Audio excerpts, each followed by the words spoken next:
Finding your miracle, finding my miracle.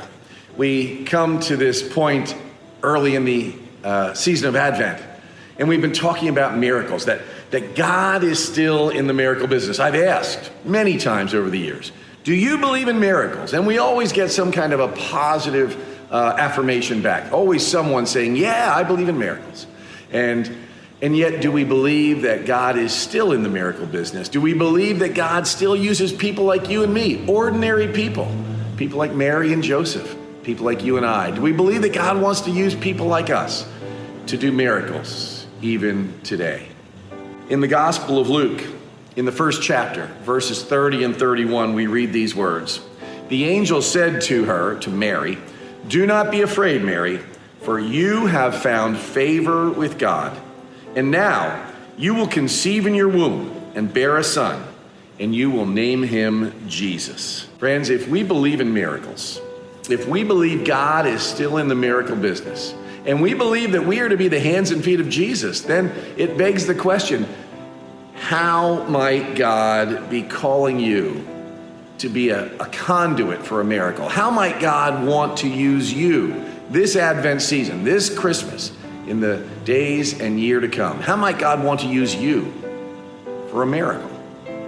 Well, it may not sound like a miracle to you, but Cheryl and I had an opportunity a number of years ago. Our church, this church, West Lawn Church, had taken up a wonderful, generous collection. And we were able to put together many boxes of Christmas meals, a turkey and all the fixings, and they were really pretty special. And we were going to be sharing them with people at Opportunity House, people who were trying to make the step out of a shelter and into somewhat independent living.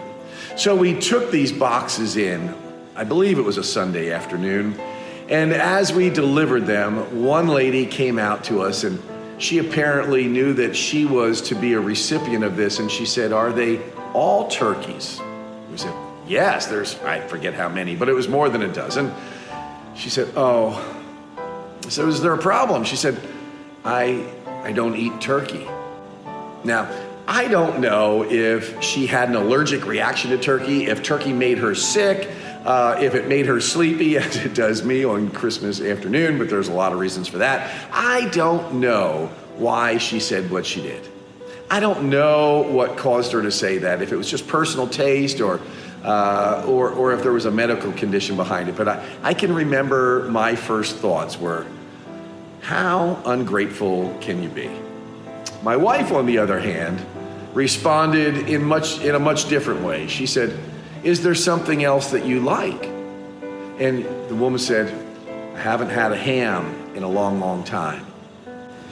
So I'm ready to unload the car, drive home, and get back to watching NFL on TV. My wife said, "I think we need to go to the grocery store." Well, I'd never been to the grocery store at First or Front and Buttonwood Streets, but we went down there. It's just about 2 blocks away from Opportunity House. We went down there and we went looking for a ham. I'm gonna guess in that store they don't sell many hams, because we had to look all over the place. We had to find some help. We had to find some help because we didn't speak their first language and they didn't speak ours. So we had to find someone who could help us, who could understand in English what we were looking for. And finally, a manager came out and he took us to a particular area, and I think they had one ham. So we took it. I believe he asked something like, "Do you want us to cut that in half?" No, I want to take the whole thing. So we took it, we paid for it, we went back to Opportunity House, we put this ham in a box of other food items for this particular woman.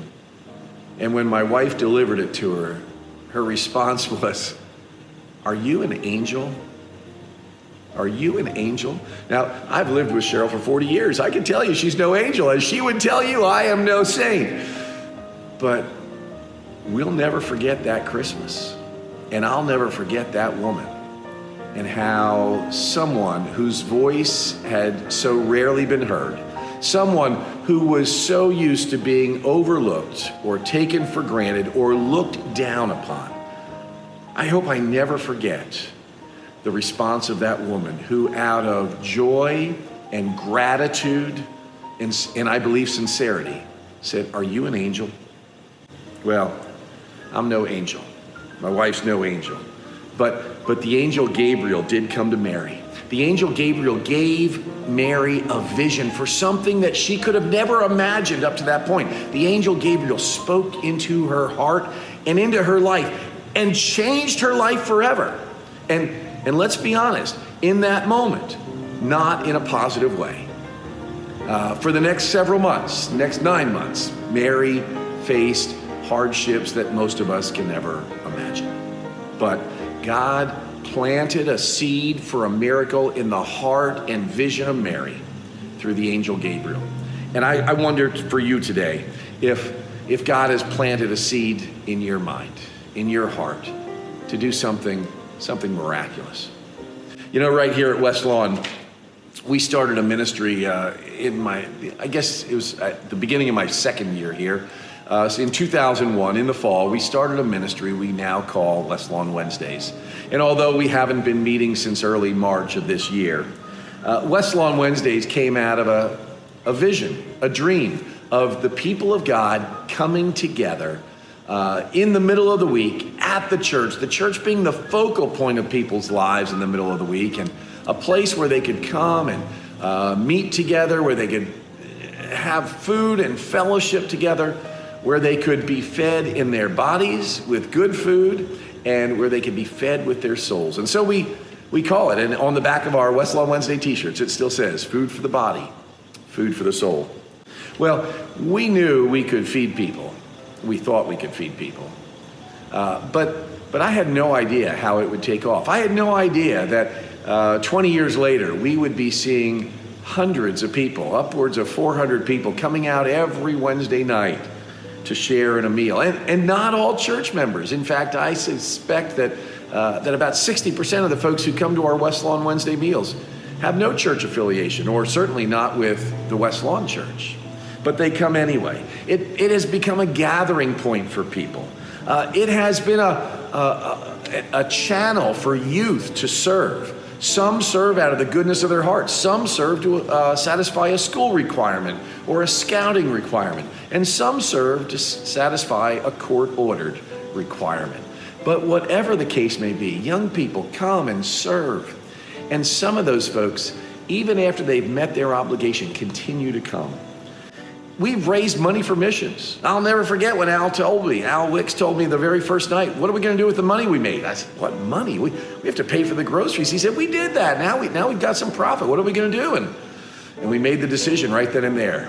It would never go to the church budget. It would never pay my salary. It would never pay the electric bill. It would always go to missions. And so God did something amazing there. And then about 10 years ago, we envisioned how God could use West Lawn Wednesdays. And while we never really kept leftovers, we began preparing even more food each week, because we realized that the food we serve could be served at Opportunity House, Hope Rescue Mission, New Journey Community Outreach. In many places and in many ways, we get to feed people, and we get to do something that I think is just a little bit miraculous. All because a community comes together to enjoy a meal and pay a reasonable price, and because so many people, dozens of people, 75 people on any given night, 150 people in and out throughout the course of a year, because they give of their time and their talent and their treasure to help others. I think that's a little bit of a miracle. On day 5, I believe it is, of the devotional book that Mike Slaughter wrote, A Different Kind of Christmas, he writes these words: God can move in you. You just need to dream God's dream and act on God's vision. God can move in you and me. We just need to dream God's dream and act on God's vision.